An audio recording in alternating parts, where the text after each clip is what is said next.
Okay, we're in Judges, Book of Judges, chapter 6, verse 12. We're going to repeat it. It says, Vayera. We're talking about Gideon. Before we get into this, we're talking about Gideon. Gideon's father, Gideon was, where is he living? I forget already where he's living. In Ophrah. Yeah. Okay, so he's living in Ophrah, fine. And so the Malach comes to visit him. And what is Vayera Elav Malach Hashem? So the Malach of Hashem appeared, the angel of Hashem, or the messenger of Hashem, appeared to him. Vayomer Elav, and he said to him, Hashem Imcha Gibor Chayil, that Hashem is with you, mighty man of valor. So and Rashi just simply says, Shenatan Lach Koach Kazeh, that he's giving you this power like this, like a valiant man. So here you are, a valiant man. That's, like I said, this just goes simple for a few minutes. And what happens next is Vayomer Elav Gideon. So Gideon says from Biyad, and he, please my master, V'yesh Hashem Imanu, is Hashem in our midst? If he is in our midst, basically, why is all this found us? Why have all these troubles found us? And we're all his wonders, that our fathers told us, as Lemo was saying, Hashem. Surely is it not that from Mitzrayim, from Egypt, that Hashem took us up. Hashem, and now Hashem has forsaken us. Midian, and he's given us into the hands of Midian. So again, it sounds like a nice complaint here, and Rashi says quickly, "V'yesh," when it says "V'yesh Hashem imach," which would mean and Hashem is with us. He says what you're missing is the word "im."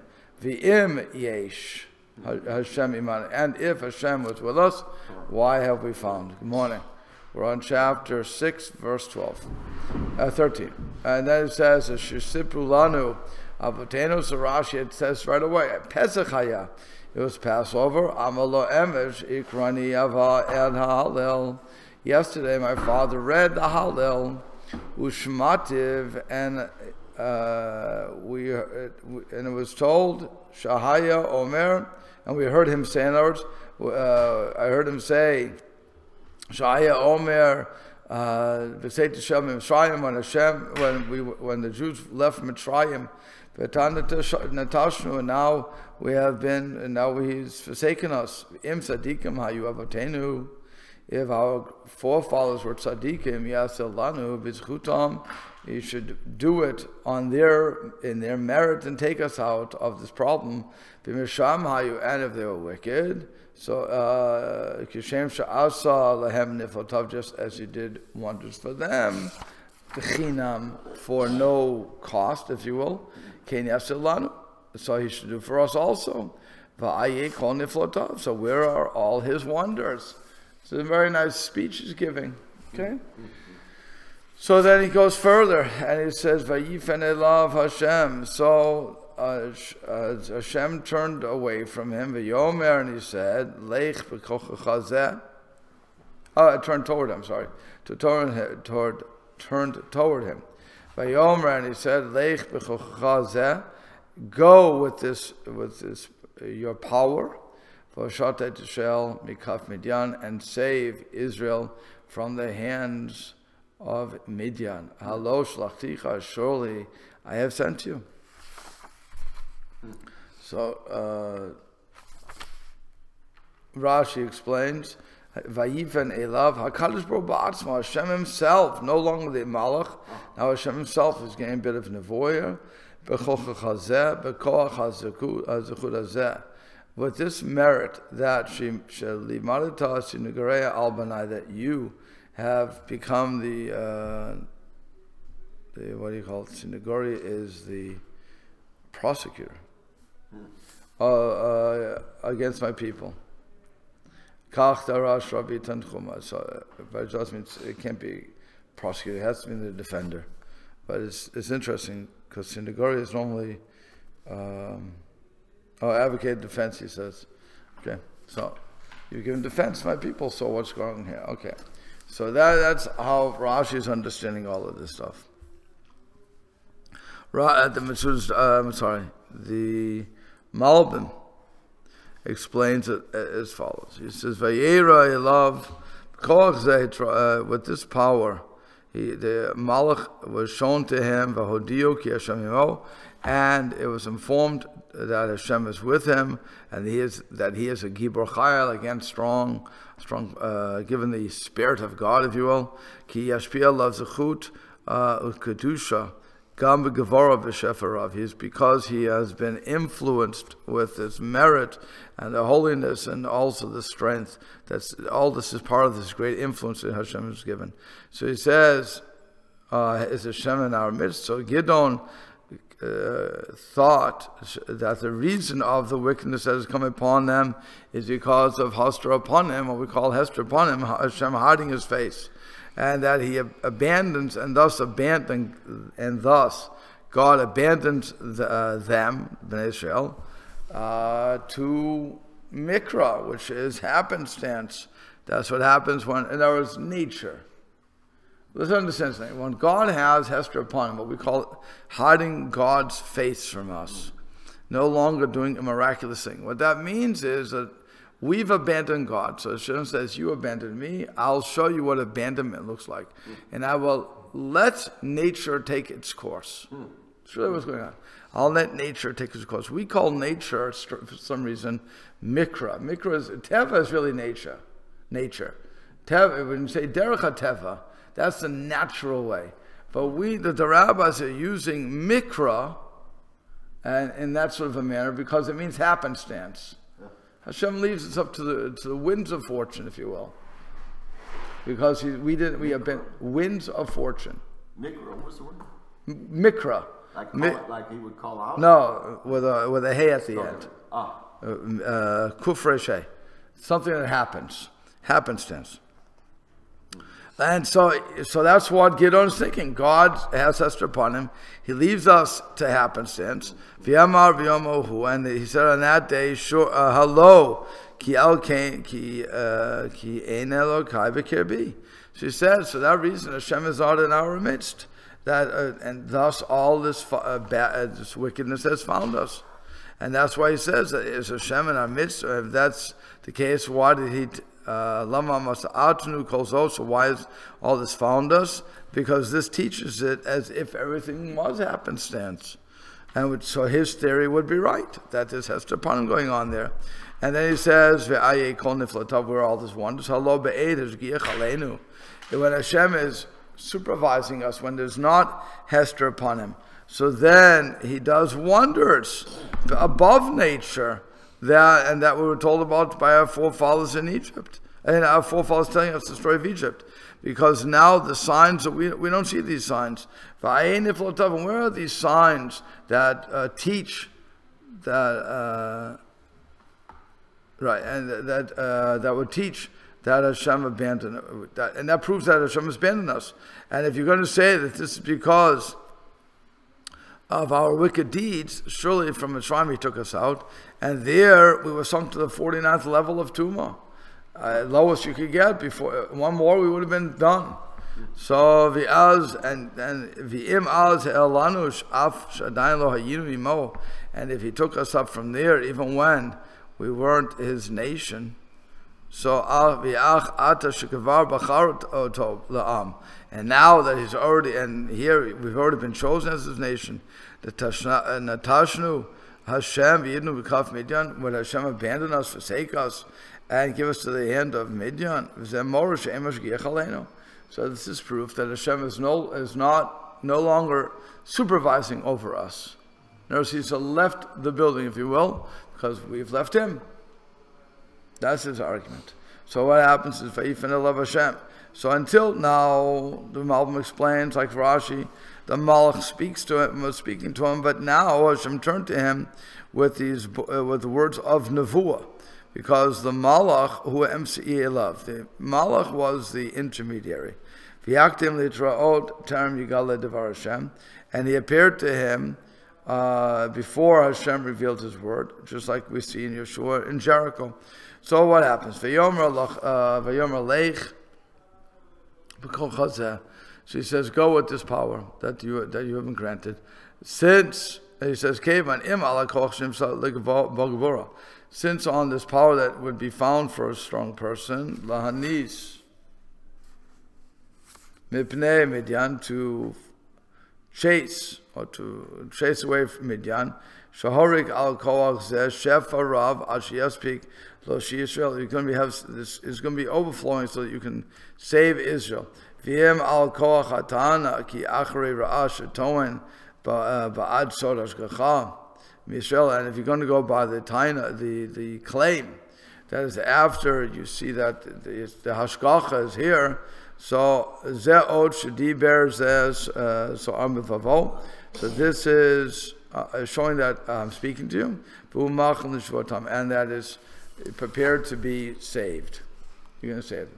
Okay? So what happens? So Vayomer elav bi Adonai, and now he says to him, please my master, or please Hashem, Bama ashiat Yisrael, with what will I save Israel? Okay, what am I going to save him with? Hine alfi dal Menashe, behold, my 1,000 is the poorest in Menashe. Va'anochi hatzeir b'beit avi, and I am the youngest in the house of my father. And Rashi explains that Elef she'ani nivne bo liyot tachat sar ha'elef, who'elef adal b'kol alfei Yisrael, the 1,000 that I have been appointed over to supervise, if you will. So they are the weakest, or the poorest, of all the thousands of Menashe. So he's saying, I think you got the wrong guy. That's what he's really saying. What's that reminiscent of? Moshe. Where he's trying to argue it out with God, saying, I don't think I'm the right guy. So he says, Vayomer Hashem, he says, what can I save the Jewish people with? Hine chashav techila, he thought at the beginning, Ki tiyeh teshua al yedei ha'em se'im atavaim, he thought that the salvation would be coming through through regular channels, natural intermediaries. But after he was commanded via the Malach that this would have been worked via like I said, an intermediary of a normal work. Behold, I'm sending a messenger before you, like it says over there. So he said, what's the middleman going to look like? Imrov, if you're looking at the large amount of the people, so I am the officer of the 1,000 poorest people in Menashe. And if the people of Israel are going to listen to my voice, you're going to say that. So Anochi Hatza'ir b'bein Avi, I'm the youngest, my father's house. The people won't listen to me, right? So if you're looking by the majority of people, it's not me. I have the poorest. If you're looking that people are going to listen to me, I'm the youngest. Not going to happen. So Vayomer elav Hashem, Hashem said to him, Ki hiya imach, because I am with you. V'kita et Midyan ki ish echad, and you will smote or kill Midian like one man. Any questions there? Why is it saying imach instead of imachah? Oh, okay. That's the grammatical point. If you look under the mem, you'll see it at nachta, what we call it at nachta. Yeah. That's basically a semicolon. So when it comes to a semicolon, it goes for some reason. I don't know why. But, said that. Yeah. It's a grammatical point. But for some reason, it goes to that. It doesn't say imcha. I mean, there are times. Yeah. Again, the general rule is when you have at nachta, it will change the vowel, but it's not a golden rule. You break it sometimes. Yeah. So it's a rule until it's not the rule, but it's because you have others where you see that doesn't work, but generally it does. They do that in modern Hebrew.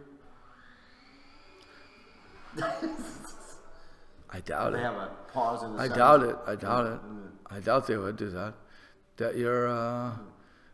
we have to remember one thing. Modern Hebrew, like modern English, in English, when you speak English, you add with dangling prepositions, dangling participles. In other words, we can end a sentence with is, and we don't think twice about it in spoken language.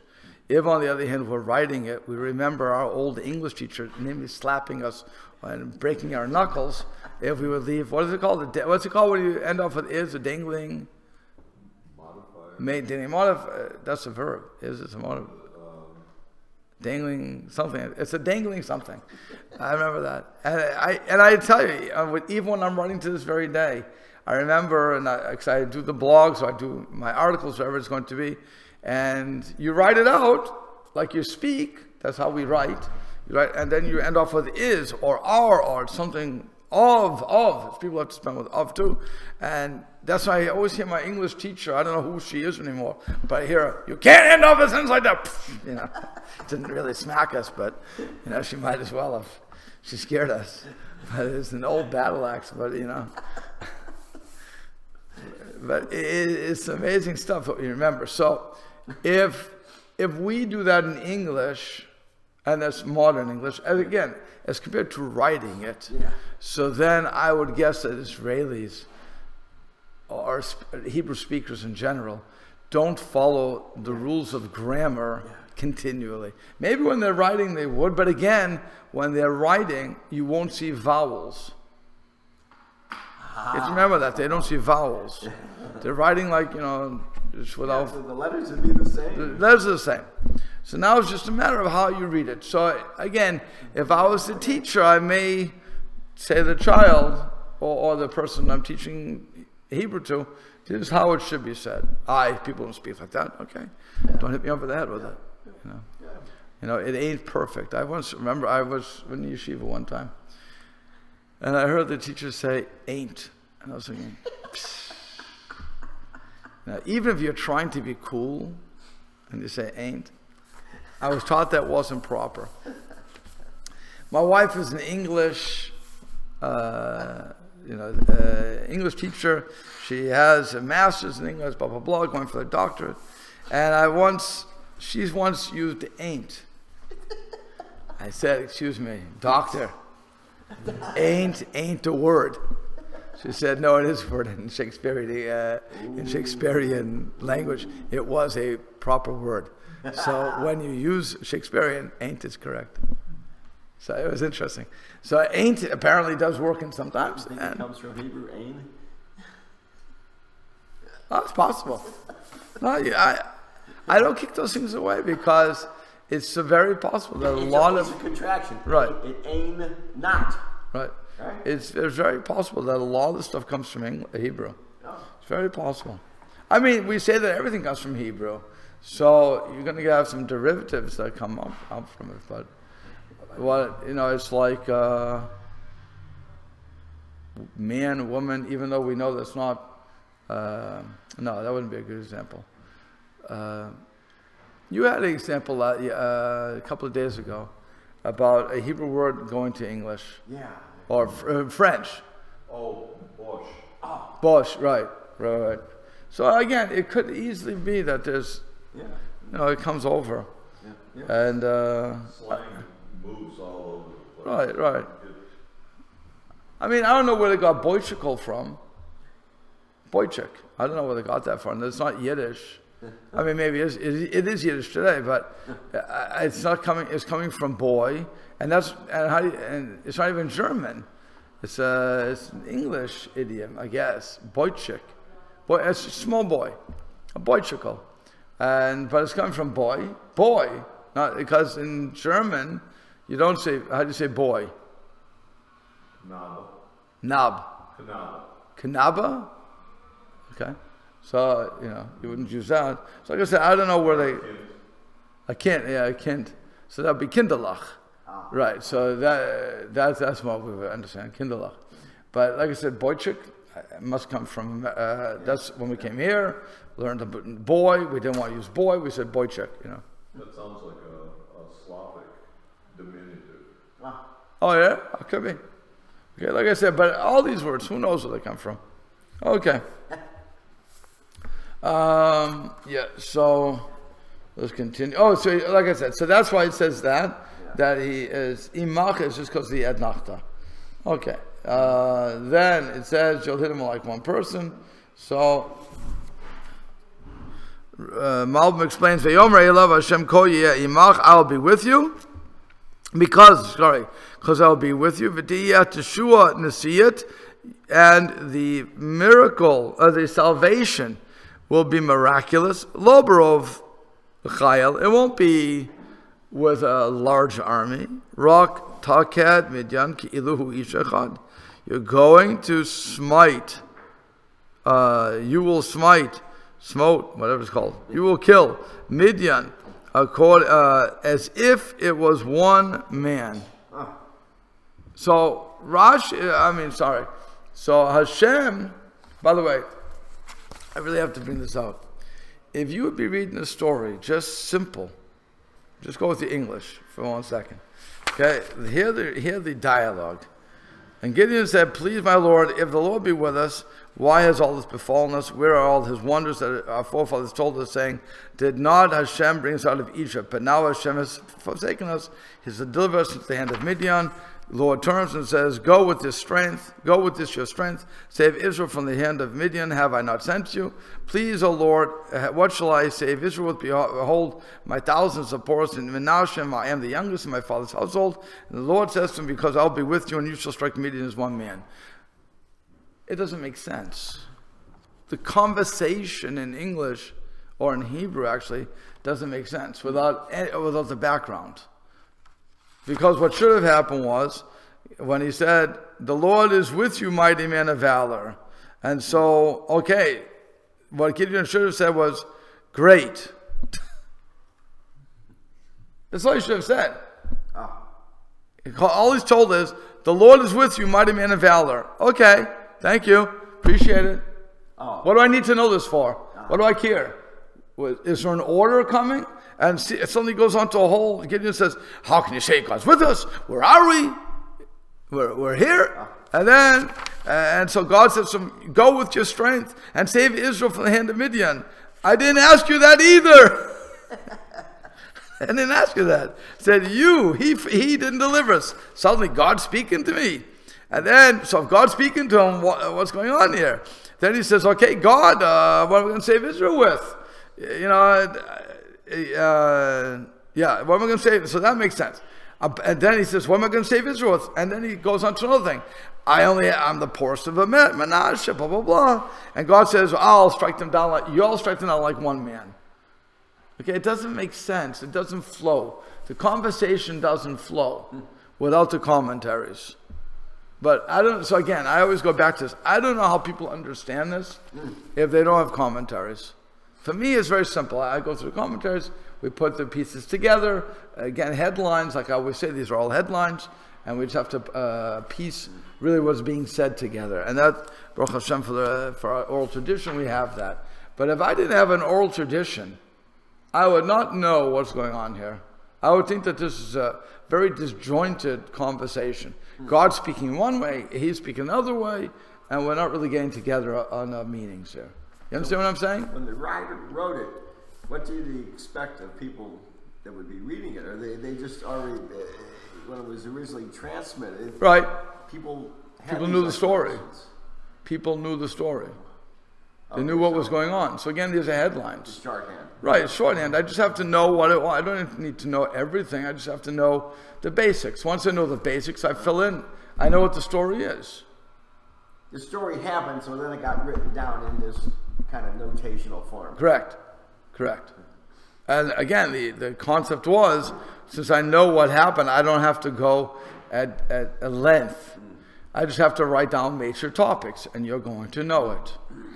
Okay? It's when I was in Smicha, so one of my teachers who taught let him rest in peace, he recently passed away, but he gave a course, and he taught the course for 40 years.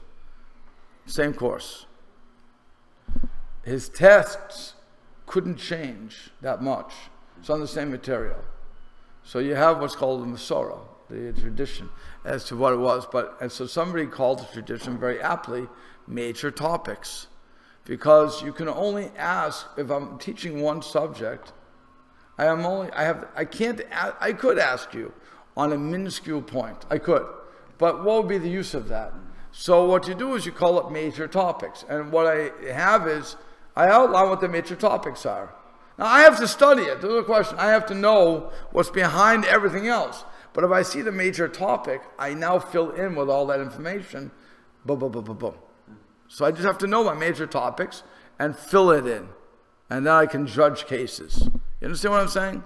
That's really what is working here. So when the writer wrote it down, he had in mind that everybody knew the story. It was a well-known story. It was well known what was in the background. It was well known that was around Pesach and so on and so forth. Otherwise, again, why say, God, what was his line? Where are all the four wonders which our forefathers told us? Did not the Lord bring us out of Egypt? What do you bring up Egypt for?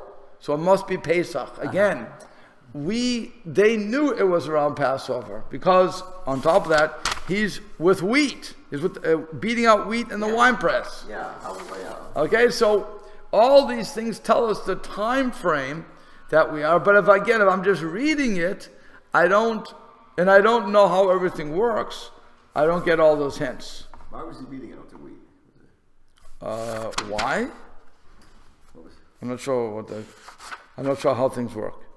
When you ask me farming, I can't help you with that. What's that got to do with Pesach? You got to get rid of it. What is it beating? No, because his father first of all, you don't get rid of wheat. You don't have to get rid of wheat. Well, you don't want it to get wet. Right, you don't have to get wet, that's all. But you don't have to get rid of it. But it was just saying that his father was in there, and we touched on that. He says in the wine press,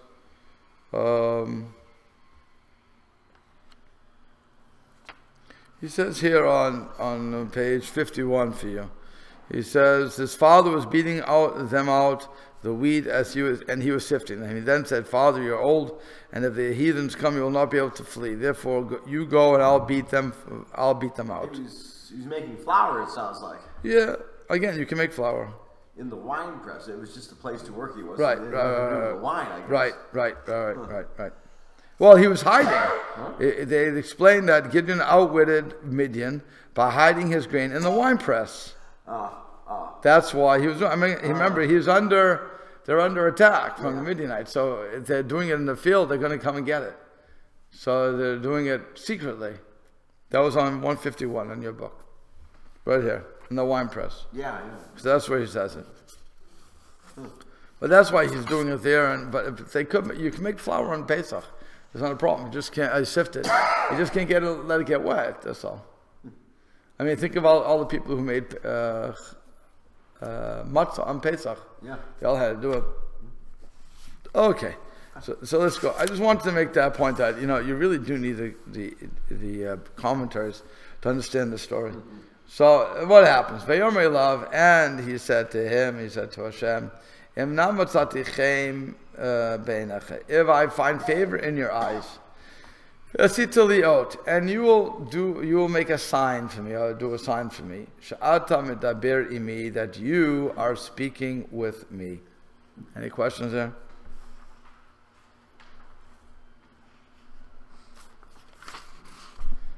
No questions? Well, Hashem's already said that I'm with you, and you're gonna strike. It's gonna be as one man. You'll defeat them. Right. And now he's saying back to him, "Show me a sign." Show me a sign that you are the one speaking with me. Oh. Doesn't make sense, right? Yeah. Okay. It's like it's going over and over and over again. Right. So he says, so the Malvin goes on a very long one, so we'll have to do it slow. It says, Yeshlama Bezeh Shnei Inyanim. There are two matters going on here. Echad Shnistapek Im Hayadibo Mi Hashem Atzmo. The first one is he had a question as to whether this whole speech was coming from Hashem himself below MCE without an intermediary. Shazeh Mora al Teshua Nasiyat. And if so, that would teach him that they're going to be a miraculous victory, she'ein sarach imar am v'rav chayil, in which he would not need to have with him a great nation, a great and valiant nation. Ki ein me'atzu Allah Hashem lo shibarav ma'at, because whether having a large army or a small army won't stop Hashem from saving the people. Oh, or he said, Im hayahadavar be'emsi'id hamalach, or maybe the speech is coming through an intermediary, namely the angel. Sha'az gam teshua shetiyah be'imse oto, and if that's the case, then the salvation will also be through an intermediary. Shazem or al teshua al yedem se'im tava'im, al yedei rav am u'milchama. And that's going to mean, if it's through an intermediary, that the salvation is going to come in a more natural manner with a large army and war. And that's why I write, if I find favor in your eyes, that Hashem will walk by himself, in their midst, below MCE, without an intermediary. That it will teach that they found grace in Hashem's eyes. You understand? If I find grace in your eyes, you're going to walk amongst us, and there won't be an intermediary. Just as Moshe said, if I find favor in your eyes, let Hashem walk in our midst. And how am I going to know that I have found favor in your eyes? Surely it will be if you walk in our midst. So if so, avakesh ot al zeh. So I request a sign for this. She'eda sha'ata medaber imi below MC, that you are speaking with me without the intermediary. Because the malach is only an intermediary of Hashem.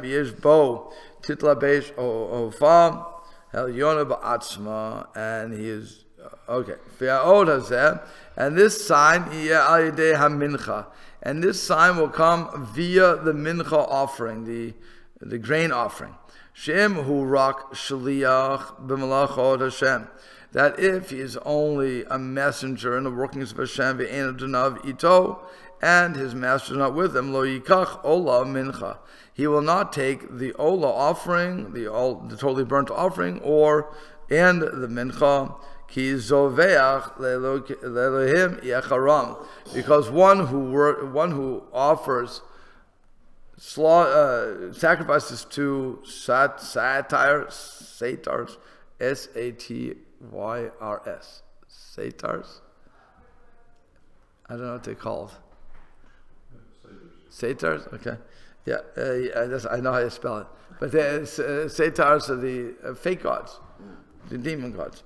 So Yecharam, they will be cut off from the Jewish people, built to Hashem. Levado, you can only offer it up to Hashem. Kamosha Amram and Malach Hashem, El Manoach. And that's what we see when the angels of God said to Manoach, Shimshon's father, Im Tase Olal Hashem L'Ta'alena. Manoach wanted to give wanted to have this angel. He wanted to give him a sacrifice, and God says, and the angel says, no, the sacrifice you give to God. I'm just the messenger. Okay. So that's what he's saying. If you accept this, he's going to say, if you accept this gift. So v'az o yimna l'kachta, and then if he will stop him from taking it, o yochlena kamosha asu malachia Avram, or maybe they'll eat it like the angels of Avram did. But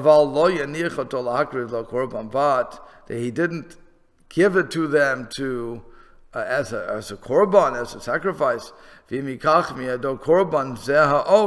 Now, if he takes it from his hand as this korban, this will be the sign and the wonder that Hashem is dwelling in his midst. That's number one.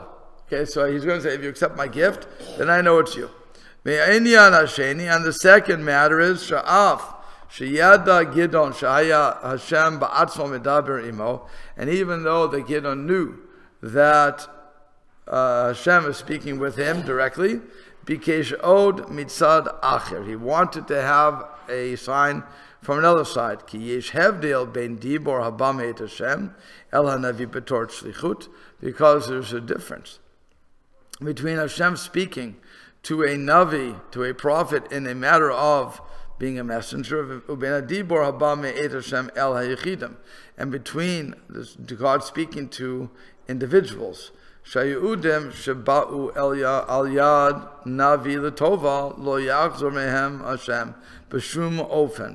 when Hashem announces something to a navi for the good, he will never retract. And that's even if the matter changes and the nation becomes wicked in their actions. Like it says that the Navi that will speak in the name of Hashem, that he will not, that this thing will not come. This is something that Hashem did not say. But the good things that come to the individuals, but not in the manner of prophecy. That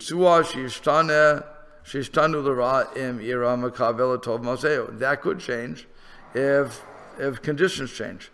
Like the Rambam says, Ulam gam b'davar Hashem el hayichidim imba imadibor eza od o mofet lo shaneh shumofen. He says, when Hashem speaks to individuals, if it comes with a sign or a wonder, it won't change. This was a matter of the covenant between the pieces, between Abraham and God. And it's similar to that, it won't change anything. Like the Nachmanides writes in many places.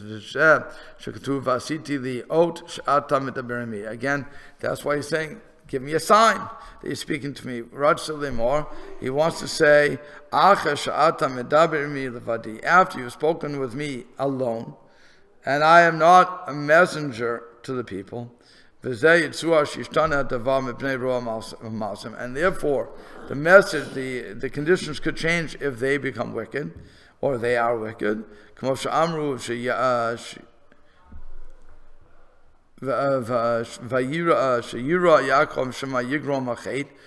as we saw that Yaakov was afraid, perhaps a sin caused something. And that way, for that reason, I request a sign from you, so that you cannot change it.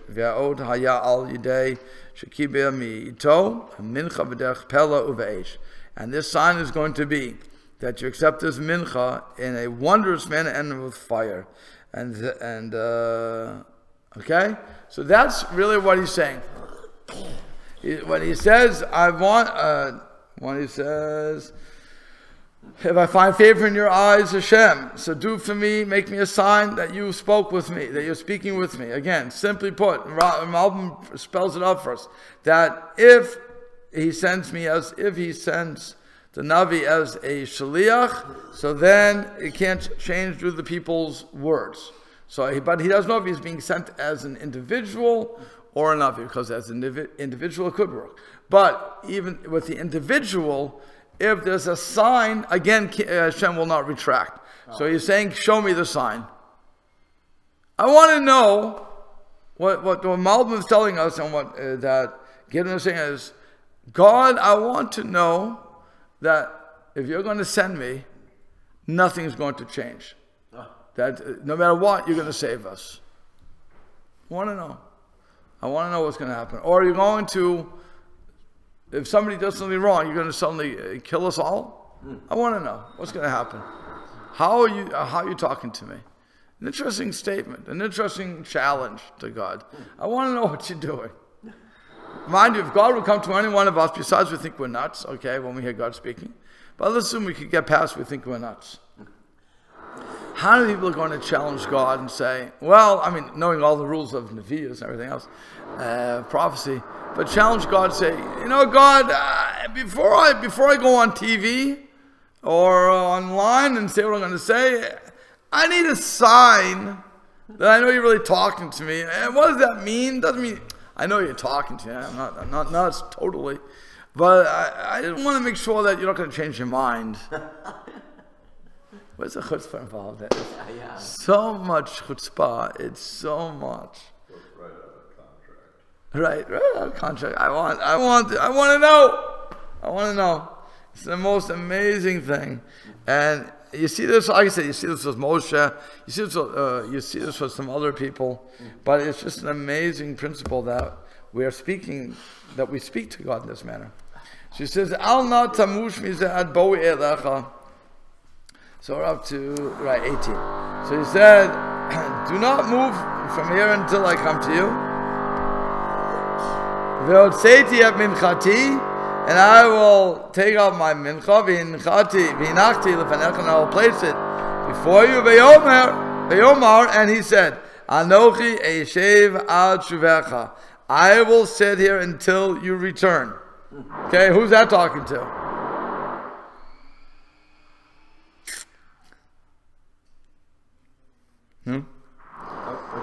Who's that talking to? Again. No, he says, this is Gideon saying to Hashem. Yeah. Right? Do not move from here until I come to you. Telling Hashem to stay there. I want to find you in the same place when I Right. come back. And he said, I will, but it's amazing. I will stay here until you return. I will what do you mean stay here? God. Oh, God says, I shall. Okay. What do you mean I'll stay here? What does that mean? Yeah. God's not going to move? It means we'll find Hashem's presence in the same place when he comes back. Oh. Okay. It's in searching around. Where are you? Where are you? Speak to me. If you come back here, I'll speak to you. Okay. And said, you could say that. I'm not going to argue. Not that much. But it seems it's a strange thing for him to say. Stay here until I come back. Yeah. So why does he have to go back to that same spot? Why can't he just talk to Hashem after he defeats the Midianites? Right. Well, not that. He wants to bring a korban to him. Oh, so maybe stay there until I come back. So you're putting God on hold. Put God on hold. Okay. God, you have nothing else to do. Don't worry about it. Stay here until I come back. At the spot where God first talked to him, maybe so he feels that's where he should make an offering. Okay, still, but isn't it, you're going over to chutzpah. Don't move, isn't it? Can you imagine your father tells you to do something, and you say to your father, don't move from here. I want my allowance when I come back, right? And, especially when earlier he was saying, I have no influence, I have no money. Yeah. Right. I just think it's so interesting that we have Gideon saying, don't move. And Hashem says, no problem, I won't move from him. Cool. I'll wait for you, no problem. And what's also interesting is that nobody's saying a down word on this. Really? I thought they did. No.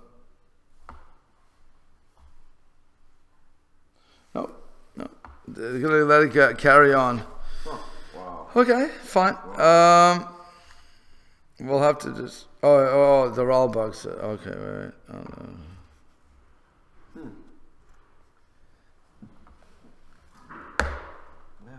Okay, it's interesting. Most people are being very quiet about this. So let's go on. Yeah. Let's see what he wants, because I'm running out of time. I have very little time left. So let's just go on. A couple more lines. And so Gideon came back. Vayaz Gidi Izim ve'efad kemach matzot. So he brought with him what's it called? Young goat and unleavened cakes of ephah meal. Okay, that was because it's Pesach. That reinforces that it was Pesach. Yeah. Habasa sam basal. The flesh he put into a basket. Marak sam b'paror, and broth he put in a pot. V'yosei love, and he brought it out el tachada elah, to under this elah, this oak tree or whatever, vayigash, and presented it. Now what happens? Vayomer elav malach Elokim. the angel of Hashem said to him, take the flesh and the unleavened bread and place it on that rock. And actually, it could be this rock. What is it? What is he saying? Could be this rock. Come on, yeah, this rock. And the Sudas David says, this rock, and the broth pour out, and he did that. Vayishlach Malach Hashem El Kitsei Hamish Enet Sheviado. So the Malach of Hashem sent the end of his staff that was in his hand, V'iga Bebasa of Matzot, and he touched the flesh and the matzah, Vital Aish and sword, and a fire came up from the rock, Vitocha the Basar, the matzot, it ate up or devoured the flesh and the matzah, Umalach Hashem, Halach Meinav, and the angel of Hashem went away from his eyes. Okay, now I'm going to go back to the very beginning. I'm going to ask you the same question again. When he says, stay here, don't do anything, and he says, I will stay here until you return, who's talking? Is it Hashem or Malach Hashem?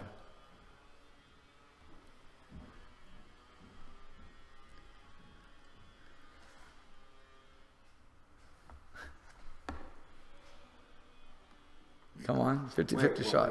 When he said, I shall stay until you return. Oh.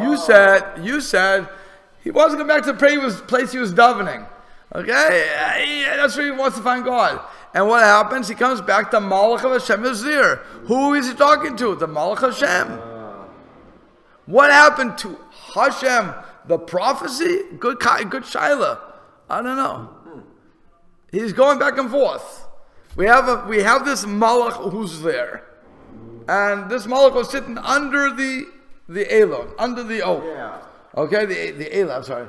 The Elah under the oak, and suddenly God talks to him because he says, how do I know God's here? God suddenly speaks to him, gives him a whole prophecy.